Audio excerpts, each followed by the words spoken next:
el tema del día de hoy de nuestra magna conferencia es los Olmecas, quien va a ser impartida por el licenciado Wilfrido Ruiz Sanz, quien pido un fuerte aplauso para que pase al frente, por favor.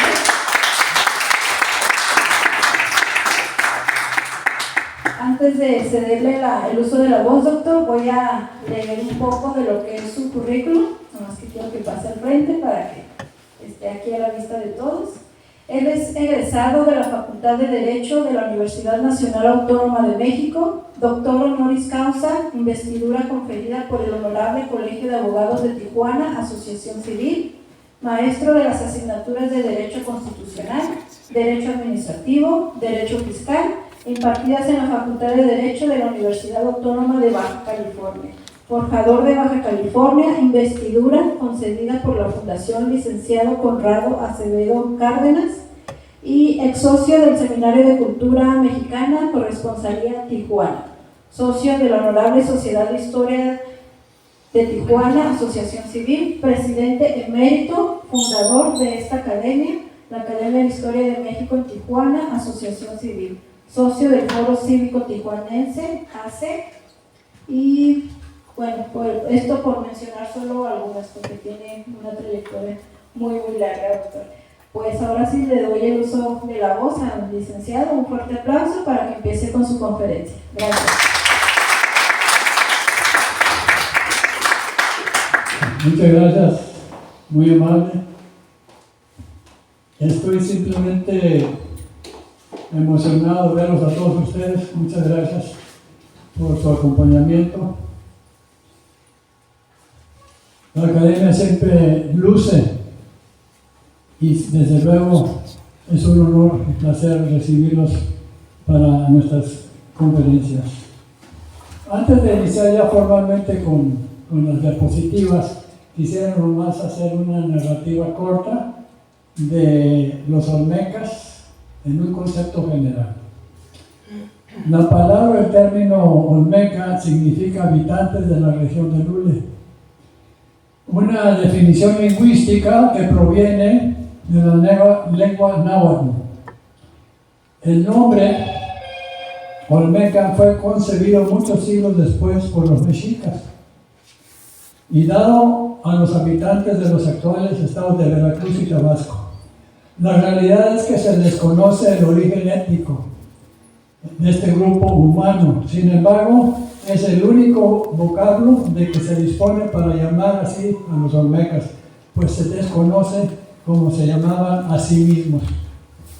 La ascendencia dimensional de los Olmecas sobre las culturas prehispánicas de Mesoamérica es descomunal y extraordinaria, llegando su influencia hasta Centroamérica.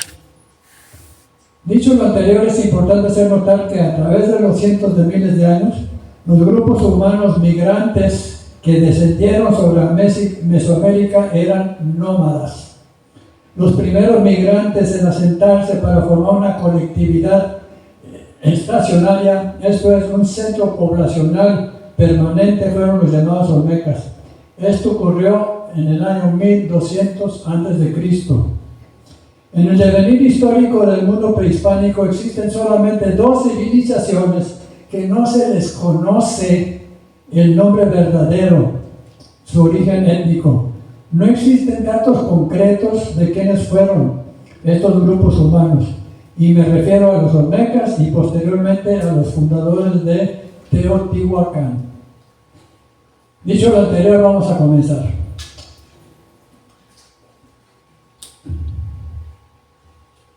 Yo los invito lógicamente a hacer un regreso a una época sumamente importante en la historia de México, que es precisamente conocer el mundo fascinante de los Olmecas. Los Olmecas crearon un sistema político centralista, respaldado por la religión y un poder teocrático, o sea que los gobernantes descendían su creencia de los dioses. Este poder teocrático creó una organización social que ofreció un legado histórico para los pueblos nativos posteriores.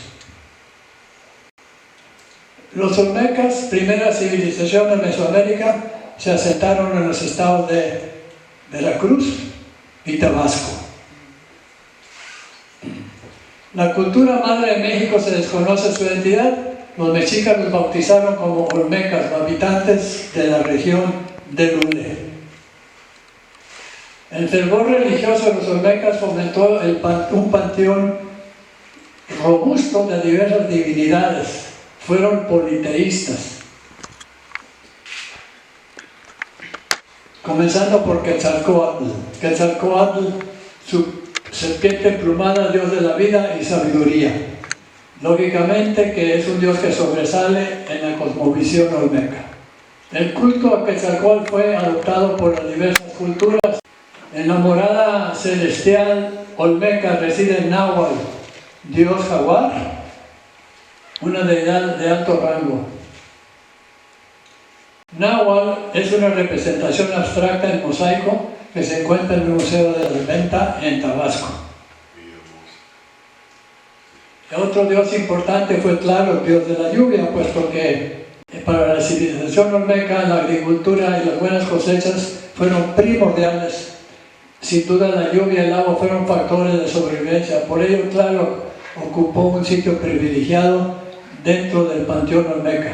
Los olmecas celebran el Día de Muertos prehispánico mediante una ceremonia denominada Fuego Nuevo.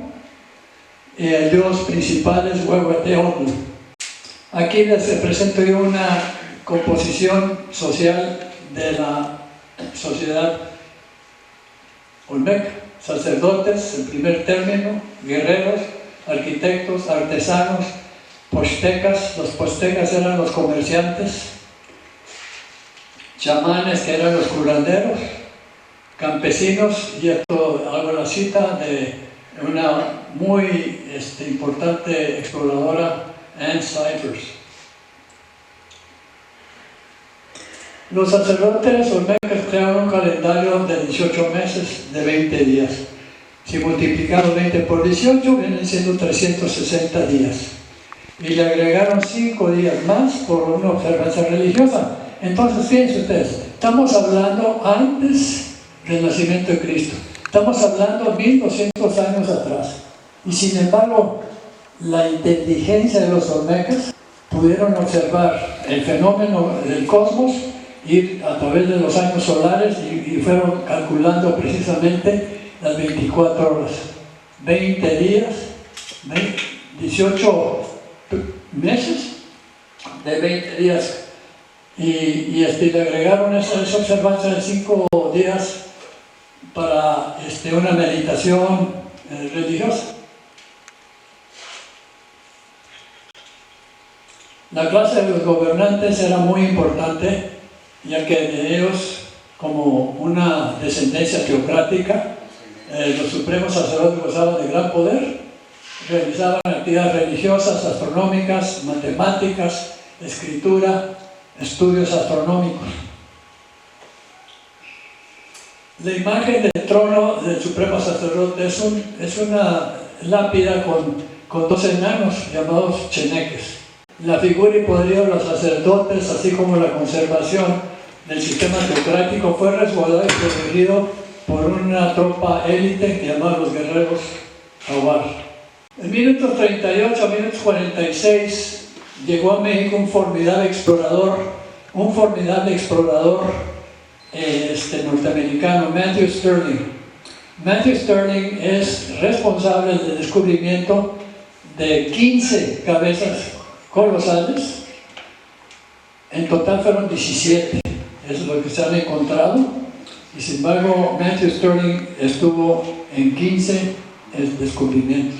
La imagen representa un altar de basalto por donde se asoma un gobernante que emerge del inframundo. En la parte superior se observa una serpiente esculpida que representa al Dios de la vida y sabiduría, Quetzalcóatl. Si ustedes se fijan, el sacerdote en la parte superior, sobre la que es la lápida de arriba, ahí tienen ustedes la figura de una serpiente. Una de las cosas que más llama la atención fueron las tumbas para los altos mandos, que en este caso son los sacerdotes gobernantes. Muchos de ellos fueron enterrados a través de este tipo de tumbas. Esto se encuentra en la Venta Tabasco, en el museo, un sitio arqueológico. El descubrimiento de la tumba fue en 1542 del arquitecto Philip Drucker. Los chamanes, amos de la sabiduría, los curanderos formaban parte del Consejo de Ancianos. Fueron asesores del Supremo Sacerdote en todo lo relacionado con la medicina natural que provenía de la herbolaria. Los olmecas dependían de la agricultura y por lo tanto desarrollaron un vasto sistema de acueductos. Khonshuk fue el benefactor de los olmecas, puesto que fue la deidad del maíz, que fue el principal producto agrícola que fue venerado e inclusive pues, tenía su propia deidad, que es Khonshuk. La economía olmeca se movía básicamente en torno a la agricultura, la pesca, el comercio y la caza. El mercado típico olmeca, llamado Tianquistli, fue el centro económico por excelencia, con la concentración de bienes de consumo y servicios. La base de la comercialización e intercambio fue precisamente los granos de cacao. El grano de cacao tenía gran valor monetario y servía de moneda de cambio.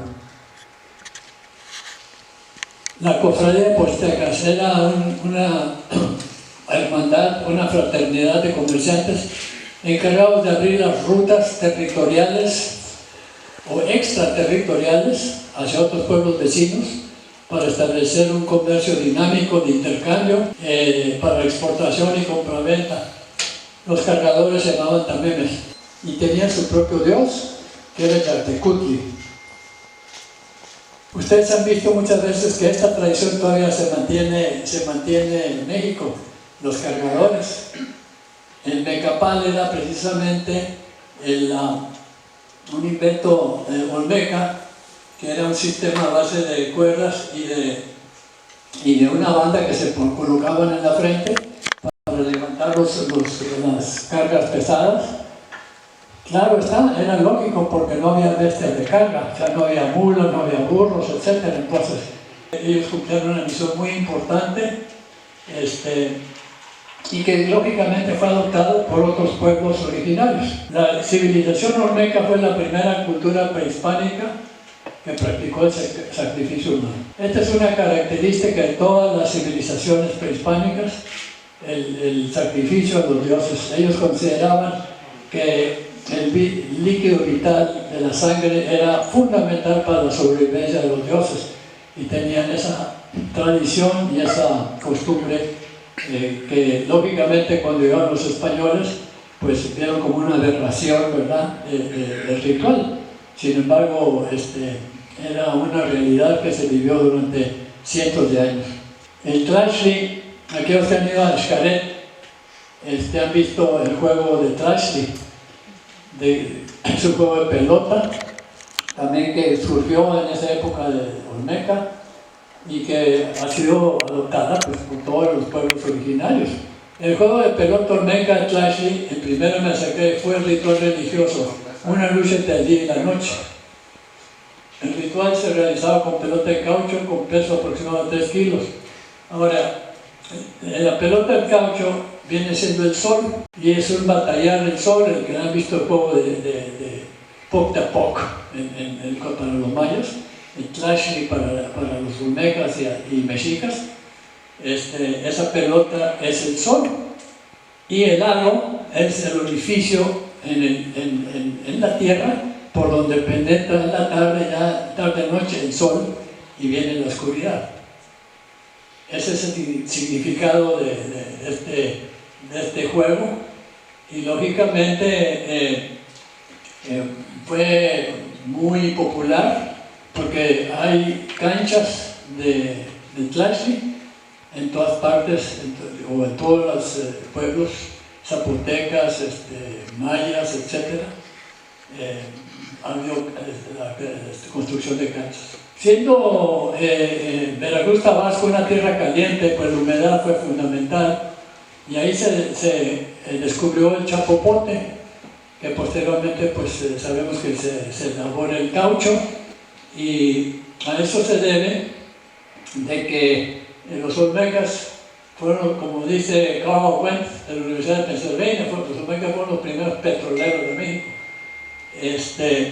Y como los mexicas desconocían el origen de ese grupo, los bautizaron, y eso quiere decir habitantes de la tierra de Lule. El chapopote pues, fue un ingrediente muy conveniente para recubrir las embarcaciones, dada la cantidad de ríos que había en esa época en el estado de Veracruz y Tabasco. Esos acueductos siempre sirvieron. Una de las cosas que es muy importante señalar es precisamente la tradición de la deformación craneal, que fue iniciado por los olmecas. ¿Por qué? Porque ellos tenían la convicción de que entre más grande la cabeza, más inteligente era la persona. Entonces, ¿qué sucedía? Que en la infancia comprimían el cráneo a los bebés con unas tablitas atadas con una cuerda, y poco a poco el cráneo pues se iba alargando. Ahí tienen 2 ejemplares, un cráneo y una reproducción para darnos cuenta de cómo. Y para ellos también era un símbolo de estética, era un símbolo de belleza. Hay que tomar en cuenta, esa es una creencia muy importante, que hasta cierto punto podemos entender del por qué la tradición de formar el cráneo. Estéticamente, por la belleza y sobre todo de que la persona, entre mayor la cabeza, repito, pues era más inteligente. Sin duda una escultura espectacular, en 1565, representa a un sacerdote sentado, flexionado y sosteniendo a un niño sacrificado.